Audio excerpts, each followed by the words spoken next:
Well, good afternoon. I'm John Zawislak. I'm a flight director here at NOAA's Aircraft Operations Center. It's about 3 o'clock in the afternoon, and we are taking one of our P3s, NOAAWP3D, nicknamed Miss Piggy, out to fly Hurricane Milton. So this is the current image of Milton as of right now. It was recently upgraded to a hurricane by the Air Force Hurricane Hunter aircraft that is out there. So we're expecting 3 passes through a Category 1 hurricane tonight and expecting it to strengthen.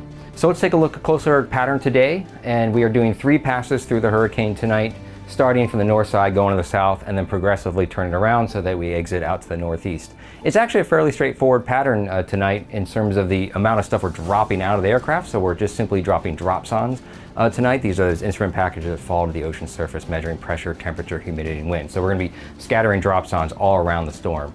Meanwhile, we're also collecting tail Doppler radar data. That Doppler radar is providing us a 3-dimensional look at the storm structure, both the wind and the rain. So essentially every time we pass through the center, we're going to get a look at the structure of the storm, because in these early stages, it's the structure that's kind of getting its act together.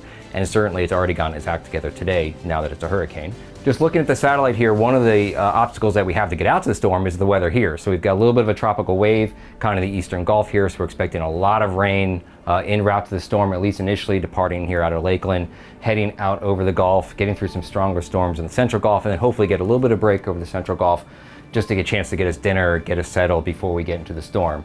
The storm itself is very, very active. A lot of thunderstorm activity right now near the center. Again, it's trying to develop that inner core of the storm as it starts to move east towards the Yucatan.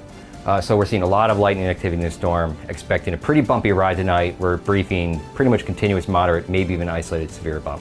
So we're looking forward to getting the data off the aircraft, get that tail Doppler radar data, all the data of the National Hurricane Center, the forecast models to hopefully improve that forecast as we see the storm move east and northeast further into the Gulf. Again, I'm John Zawislak. I'm a flight director here at NOAA's Aircraft Operations Center. We encourage everyone to monitor the National Hurricane Center for the recent updates, and certainly listen to your local officials as we begin to prepare this potential storm landfall here in Florida. So stay safe out there.